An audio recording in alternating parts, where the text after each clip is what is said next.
శ్రీగురుభ్యో నమ. శ్రీమన్మహాగణాధిపతయే నమ. వాల్మీకి విరచిత శ్రీమద్ రామాయణం రెండవ సర్గ.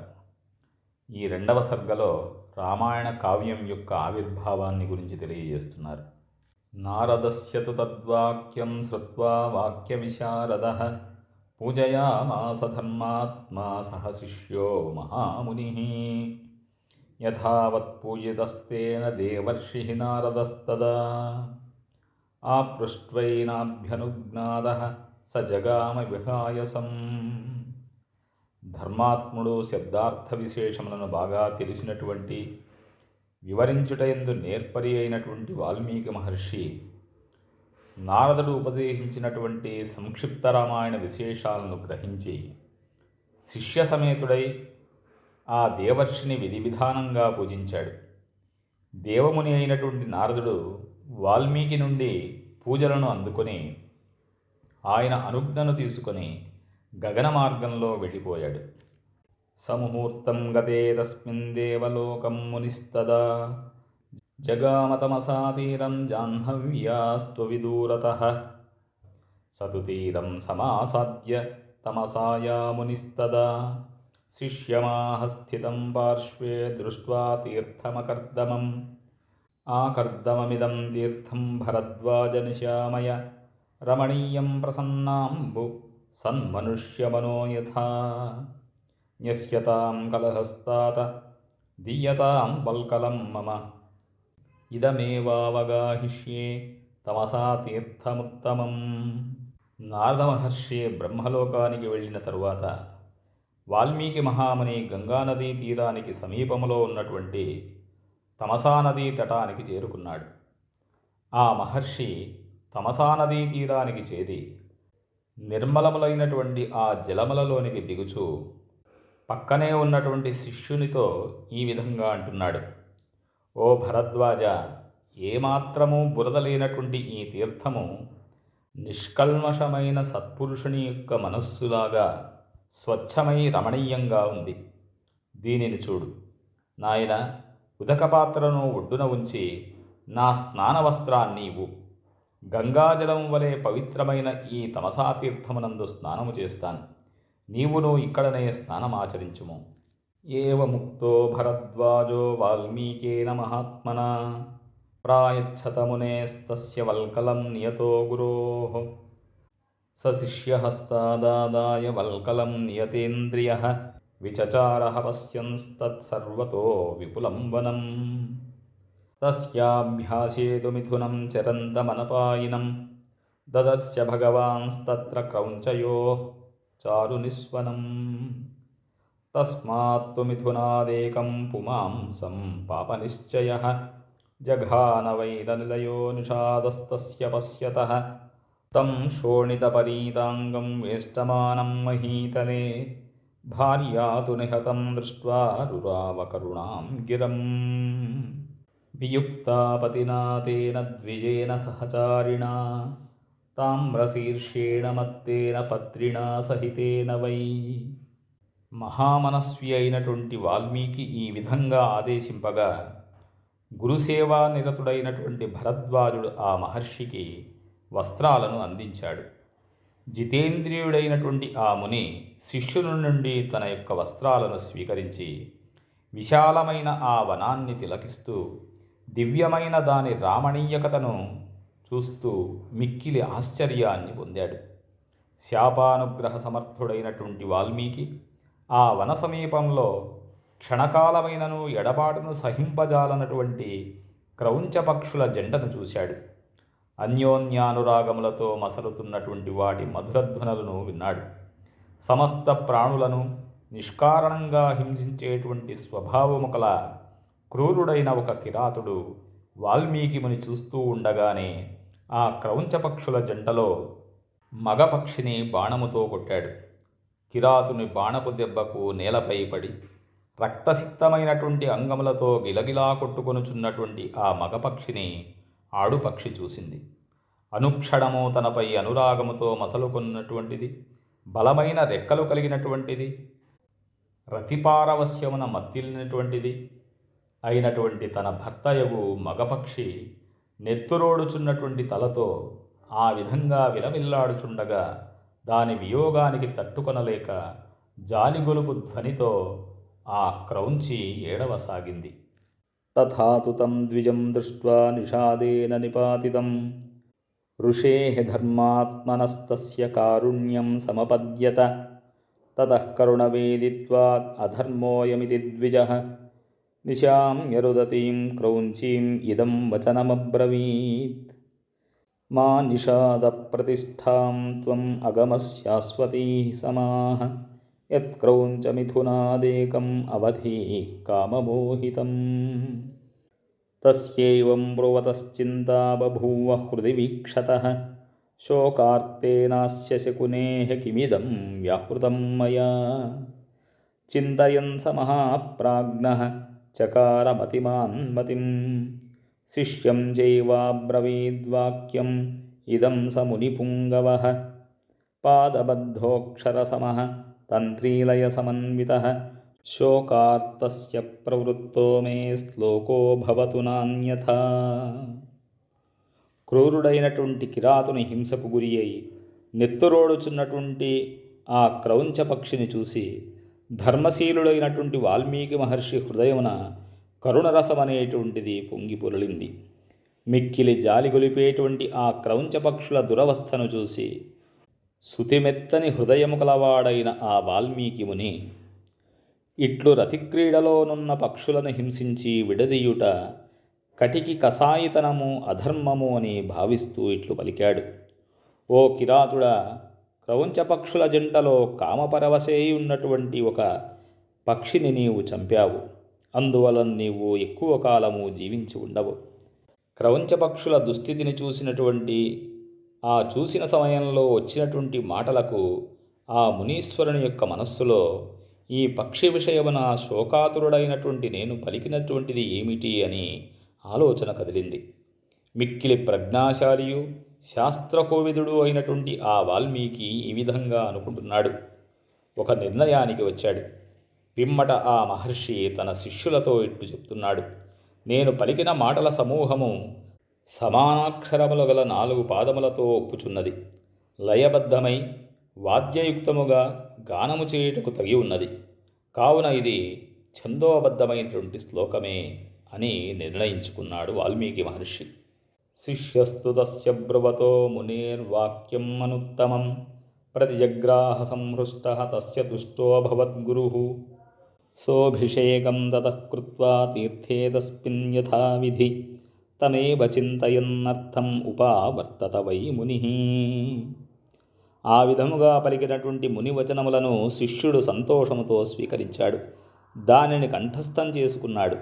ఆ శిష్యుని విషయమున మహర్షియు సంతుష్టుడయ్యాడు. అనంతరము ఆ మహర్షి తమసా నదీ జలములలో యథావిధిగా మాధ్యాహ్నిక స్నానం ఆచరించి అప్రయత్నముగా తన నోటి నుండి వెలువడినటువంటి మానిషాద శ్లోకార్థ విశేషములనే స్మరిస్తూ తన ఆశ్రమానికి చేరుకున్నాడు. భరద్వాజస్తతః శిష్యో వినీతః శృతవాన్ గురోః కలశం పూర్ణమాదాయ పృష్ఠతో అనుజగామః. వినయ సంపన్నుడు, వేదశాస్త్రములను అభ్యసించినటువంటి వాడు, మానిషాద శ్లోకమును ధారణ చేసినవాడు అయిన భరద్వాజుడనేటువంటి పేరుగల ఆ శిష్యుడు కలశములో నీరు నింపుకొని గురువుగారి వెంట ఆశ్రమమునకు వచ్చాడు.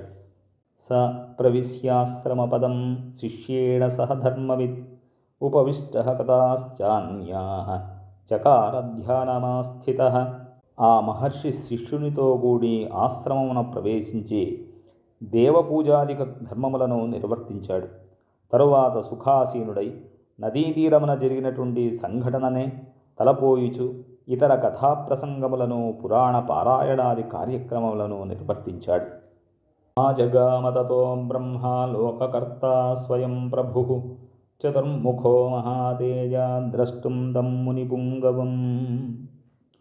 సృష్టికర్తయు, లోకములకు అధిపతియు, మహాతేజస్శాలియు అయినటువంటి చతుర్ముఖ బ్రహ్మ ఆ వాల్మీకి మహర్షిని చూడడానికి స్వయముగా ఆయన ఆశ్రమానికి విచ్చేశాడు.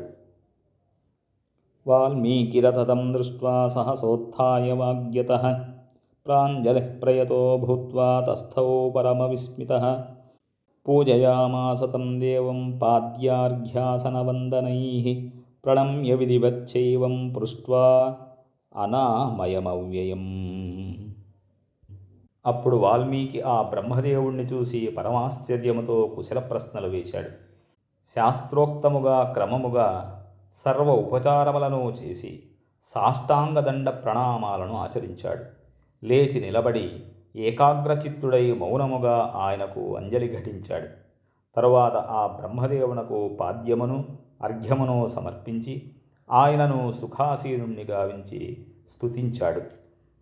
అథోపవిశ్య భగవాన్ ఆసనే పరమార్చితే వాల్మీకయే చ ఋషయే సందిదేశాసనం తతః బ్రహ్మణా సమనుజ్ఞాతః సోऽప్యుపావిశదాసనే ఉపవిష్టే తదా తస్మిన్ సాక్షాల్లోకపితామహే తద్గతేనైవ మనసా వాల్మీకిర్ధ్యానమాస్థితః పాపాత్మనా కృతం కష్టం వైరగ్రహణబుద్ధినా యస్తాదృశం చారురవం క్రౌంచం హన్యాదకారణాత్ శోచన్నేవ ముహుః క్రౌంచీం ఉపశ్లోకమిమం పునః జగావంతర్గతమనా భూత్వా శోకపరాయణః. తరువాత బ్రహ్మోపదేశమునకు అర్హమగునట్లుగా పూజించబడినటువంటి ఆసనముపై ఆసీనుడై బ్రహ్మదేవుడు వాల్మీకి మహర్షిని కూర్చునుటకు ఆజ్ఞాపించాడు. బ్రహ్మ యొక్క అనుజ్ఞతో వాల్మీకియు ఆసనముపై కూర్చున్నాడు. బ్రహ్మ అంతటివాడు ఎదుట కూర్చుని ఉన్నప్పటికీ వాల్మీకి క్రౌంచపక్షి కిరాతునిచే చంపబడినటువంటి దృశ్యమునే మనస్సులో చింతిస్తూ ఉన్నాడు. క్రౌంచపక్షిని వేటాడాలి అనేటువంటి దుర్బుద్ధితో పాపాత్ముడైనటువంటి కిరాతుడు ఎంతటి క్రూర కార్యము చేసినాడు. రతిక్రీడలో మునిగి మధుర ధ్వని చేయుచున్నటువంటి క్రౌంచపక్షిని ఆ కిరాతుడు నిష్కారణముగా వధించాడు కదా. ఆ దృశ్యమునే తలంచుచు ఆడుపక్షి యొక్క దురవస్థను కూడా స్మరిస్తూ కరుణాద్ర హృదయుడై తాను అప్రయత్నముగా పలికినటువంటి మానిషాద అనేటువంటి శ్లోకమునే మనస్సులో మరలా పఠించాడు. తమువాచ తతో బ్రహ్మ ప్రహసన్మునిపుంగవం శ్లోక ఏవ త్వయా బద్ధో నాత్ర కార్యా విచారణ మచ్ఛందదా దేవతే బ్రహ్మన్ ప్రవృత్తేయం సరస్వతీ రామస్య చరితం సర్వం కురుత్వం ఋషిసత్తమా. అప్పుడు బ్రహ్మ చిరునవ్వు నవ్వుతూ ఆ మహర్షితో ఇలా అంటున్నాడు. నీవు కనికరముతో పలికినటువంటి మాటలు ఛందోబద్ధమైనటువంటి శ్లోకమే. ఈ విషయంలో విచారించవలసినటువంటి అవసరం లేదు. ఓ బ్రాహ్మణోత్తమ, ఈ నీ వాక్కు నా సంకల్ప ప్రకారముగానే ప్రవర్తిల్లింది. ఓ ఋషీశ్వర, నీవు శ్రీరామచరితమును సంపూర్ణముగా ఇట్టి ఛందస్సులోనే రచించుము. ధర్మాత్మనో గుణవతో లోకే రామస్య ధీమతః వృత్తం కథయ ధీరస్య యథా తే నారదాచ్ఛృతం. శ్రీరాముడు ధర్మాత్ముడు, కరుణాళువు, సకల సద్గుణ సంపన్నుడు, గొప్ప ప్రజ్ఞాశాలి, మేరు నగధీరుడు అని లోకములో ఖ్యాతికెక్కాడు. అట్టి శ్రీరాముని చరిత్రమును నారదుడు నీకు తెలిపినటువంటి ప్రకారముగా నీవు వర్ణించుము. రహస్యం చ ప్రకాశం చ యద్వృత్తం తస్య ధీమతః రామస్య సౌమిత్రే రాక్షసానాం చ సర్వశః వైదేహ్యాశ్చైవ యద్వృత్తం ప్రకాశం యది వారః తచ్చాప్యవిదితం సర్వం విదితం తే భవిష్యతి నతే వాగనృతా కావ్యే కాచిదత్ర భవిష్యతి కురు రామకథాం పుణ్యాం శ్లోకబద్ధాం మనోరమాం యావత్ స్థాస్యంతి గిరయః సరితశ్చ మహీతలే తావద్ రామాయణ కథా లోకేషు ప్రచరిష్యతి యావద్ రామాయణ కథా త్వత్కృతా ప్రచరిష్యతి తావదూర్ధ్వమదశ్చ త్వం ముల్లోకేషు నివత్స్యసి ఇత్యుక్త్వా భగవాన్ బ్రహ్మా తత్రైవాంతరధీయత తతః స శిష్యో వాల్మీకిః నిర్విస్మయమాయయౌ తస్య శిష్యాస్తతః సర్వే జగుః శ్లోకమిమం పునః ముహుర్ముహుః ప్రీయమాణాః ప్రాహుశ్చ భృశవిస్మితాః. ప్రతిభామూర్తి అయిన శ్రీరాముని యొక్క చరితము, లక్ష్మణుని ఉదంతము, సీతావృత్తాంతము, భరతాదుల గాథలు, రావణాది రాక్షసుల కథలు లోకప్రసిద్ధములైనవని, రహస్యముగానే మిగిలినవి అన్నింటినీ వివరింపుము. నారదుడు నీకు స్పష్టముగా వివరింపని రహస్యములు కూడా సాకల్యముగా నీ స్ఫురణకు వస్తాయి. నీవు రచించబోయేటువంటి రామాయణమునందలి అంశములు అన్నీయును సత్యములే అవుతాయి. అందలి పదములలో గాని వాక్యములలో గాని వాటి అర్థాదులలో గాని ఎట్టి దోషములు ఉండవు. రామకథ పాపములను రూపుమాపునది, వినిన మాత్రముననే పరమానందమును గూర్చున్నది. కనుక దానిని శ్లోకములలోనే రచించుము. ఈ భూమండలమున పర్వతములు నదులు ఉన్నంతకాలము ఈ రామాయణగాథ సమస్త లోకముల యందును కీర్తించబడుతూ ఉంటుంది. నీచే రచితమైనటువంటి రామాయణగాథ శ్లాఘింపబడుచుండునంత వరకును నీ కీర్తి ప్రతిష్టలు ముల్లోకముల యందును వ్యాపించుచుండును. ఈ విధముగా పలికి బ్రహ్మదేవుడు అచ్చటనే అంతర్ధానమయ్యాడు. అప్పుడు వాల్మీకి మహర్షియు ఆయన శిష్యులను ఆశ్చర్యంలో మునిగిపోయారు. అనంతరము ఆ ముని శిష్యులు అందరూ కూడా మానిషాద అనేటువంటి శ్లోకమును అత్యంత ప్రీతితో గానము చేశారు. వారిలో వారు అంటే పరస్పరము తమ ఆనందాశ్చర్యాలను ప్రకటించుకుంటున్నారు. సమాక్షరైశ్చతుర్భిర్యః పాదైర్గీతో మహర్షిణా సోనువ్యాహరణాద్భూయః శోకః శ్లోకత్వమాగతః తస్య బుద్ధిరియం జాతా వాల్మీకేః భావితాత్మనః కృష్ణం రామాయణం కావ్యం ఈదృశైః కరవాణ్యహం. వాల్మీకి మహర్షి శోకాతిరేకమున కారుణ్యముతో సమానాక్షరముల గల 4 పాదముల శ్లోకమును పలికాడు. దానినే శిష్యులు పలుమారులు వెంట వెంట పఠించుట వలన ఆ శ్లోకము మిక్కిలి ప్రసిద్ధికెక్కింది. శోకమే శ్లోకరూపమును పొందినది. అందువలన రామాయణము కరుణరసభరితమైనది. అంతటా ఆ వాల్మీకి పరమాత్మను ధ్యానించినటువంటి వాడై ఈ రామాయణ కావ్యమును పూర్తిగా ఇట్టి శ్లోకములలోనే రచించదను అని సంకల్పము చేసుకున్నాడు. ఉదార వృత్తార్థపదైర్మనోరమైః తదాస్య రామస్య చకార కీర్తిమాన్ సమాక్షరైశ్లోకశతైర్యశస్వినో యశస్కరం కావ్యముదారధీర్మునిః. తదుపగత సమాససంధియోగం సమమధురోపనతార్థవాక్యబద్ధం రఘువరచరితం మునిప్రణీతం దశశిరసశ్చ వధం నిశామయధ్వం. మిక్కిలి ధీశాలియు ఋషులలో సుప్రసిద్ధుడును అయినటువంటి వాల్మీకి వాసికెక్కిన శ్రీరాముని యొక్క కీర్తి పరిమళములను ముల్లోకములలో గుబాళింపజేయునట్లు రామాయణ కావ్యమును సమానాక్షరములు గల పాదములతో విశేష వృత్తములతో అర్థవంతములైన చక్కని పదములతో వందల కొలది శ్లోకములతో మనోహరముగా రచించాడు. వాల్మీకి మహర్షి ప్రణీతమైన ఈ మహాకావ్యము రఘువంశోత్తముడైన శ్రీరాముని చరితమును దశకంఠుడైన రావణుని యొక్క వధను వర్ణించుచున్నది. ఇందలి సమాసములు సంధులు శాస్త్రానుకూలములై చక్కగా కుదిరాయి. రసస్ఫోరకములై మధురములై అర్థవంతములైనటువంటి వాక్యములతో ఇది కూర్చబడినది. అట్టి ఈ రామాయణ కావ్యమును వినండి అని వాల్మీకి మహర్షి శిష్యులకును లోకమునకును వెల్లడించాడు. ఇత్యార్షే శ్రీమద్రామాయణే వాల్మీకీయే ఆదికావ్యే బాలకాండే 2వ సర్గః. వాల్మీకి మహర్షి విరచితమై ఆదికావ్యమైన శ్రీమద్రామాయణమునందలి బాలకాండమునందు 2వ సర్గము సమాప్తమైనది. స్వస్తి.